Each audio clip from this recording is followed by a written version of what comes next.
Halo teman-teman, perkenalkan nama saya Muhammad Rehan Nur Hakim dari PMI Kota Samarinda, Korps KSR Markas. Nah, kali ini saya akan mempresentasikan tentang 7 prinsip kepalang merahan dan bulan sabit merah. Berikut ini videonya ya guys. Kali ini saya akan mempresentasikan tentang 7 prinsip kepalang merahan. Yang pertama itu ada kemanusiaan. Gerakan Palang Merah dan Bulan Sabit Merah Internasional didirikan berdasarkan keinginan memberi pertolongan tanpa membedakan korban yang terluka di dalam pertempuran, mencegah dan mengatasi penderitaan sesama manusia. Palang Merah menumbuhkan saling pengertian, persahabatan, kerjasama, perdamaian abadi bagi sesama manusia. Nah, untuk contoh mengimplementasikannya, memberikan layanan medis dan logistik kepada korban bencana alam atau konflik tanpa diskriminasi kepada siapapun. Terus yang kedua itu ada kesamaan. Gerakan ini tidak membuat perbedaan atas dasar kebangsaan, kesukuan, agama, atau pandangan politik. Tujuannya semata-mata mengurangi penderitaan manusia sesuai dengan kebutuhannya dan mendahulukan keadaan yang paling sekarang. Nah, jadi untuk contoh implementasikannya, jika kita sewaktu-waktu merespon kecelakaan dan ada beberapa korban di tempat kecelakaan, kita menolongnya bukan dengan memilih suku atau segala macamnya, tapi kita memilih sesuai tingkat keadaan yang paling parah atau skala prioritas. Yang ketiga itu ada kenetralan.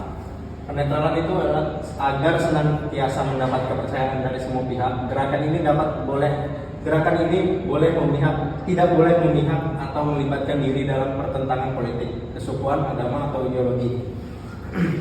Untuk contoh pengimplementasiannya, menjaga citra netral dalam semua kegiatan, termasuk simbol dan pakaian pakaian dari dalam Palang Merah, menolak untuk menjadi bagian dari kampanye politik atau propaganda, menjaga jarak dari konflik agar tetap bisa beroperasi di semua wilayah kebencanaan. Terus yang keempat itu ada kemandirian. Gerakan ini bersifat mandiri. Selain membantu pemerintahnya dalam bidang kemanusiaan, Perhimpunan Nasional harus menaati peraturan negaranya dan harus selalu menjaga otonominya sehingga dapat bertindak sejalan dengan prinsip-prinsip dasar gerakan. Terus untuk contoh pengimplementasiannya, menyusun program dan kebijakan sendiri tanpa campur tangan pihak luar. Terus ada juga contoh lainnya itu misalkan kita meminta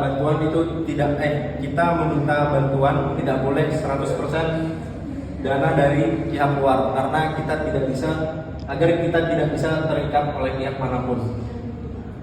Terus yang kelima itu ada kesukarelaan. Gerakan ini adalah gerakan pemberi bantuan sukarela yang tidak didasari oleh keinginan untuk mencari keuntungan apapun.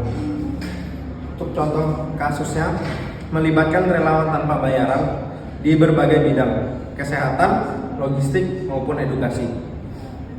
Yang keenam itu ada kesatuan. Untuk yang keenam itu ada kesatuan. Untuk yang keenam itu ada kesatuan di dalam suatu negara hanya ada satu perhimpunan Palang Merah atau Bulan Sabit Merah yang terbuka untuk semua orang dan melaksanakan tugas kemanusiaan di seluruh wilayahnya. Nah, contohnya itu kita di Indonesia hanya ada satu lembaga resmi. Contohnya ya Palang Merah Indonesia. Jadi harusnya tidak boleh ada lembaga-lembaga lain. Untuk yang ketujuh itu ada kesemestaan. Gerakan Palang Merah dan Bulan Sabit Merah Internasional adalah bersifat semesta.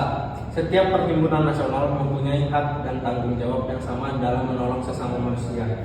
Untuk contoh implementasinya, berpartisipasi aktif dalam jaringan internasional. Gerakan Palang Merah Indonesia dan Bulan Sabit Merah memberikan bantuan lintas negara saat terjadi bencana besar, mengikuti pelatihan dan pertukaran pengetahuan internasional.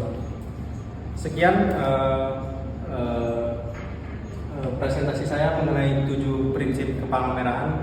Kurang lebihnya mohon maaf. Assalamualaikum warahmatullahi wabarakatuh. Nah, itu tadi dia guys penjelasan tentang 7 prinsip kepalang merahan dan bulan sabit merah. Kurang lebihnya mohon maaf ya guys. Semoga yang saya jabarkan tadi jelas dan bermanfaat. Sekian, terima kasih. Kesepian tanpa kekasih. Sekian dan terima kasih.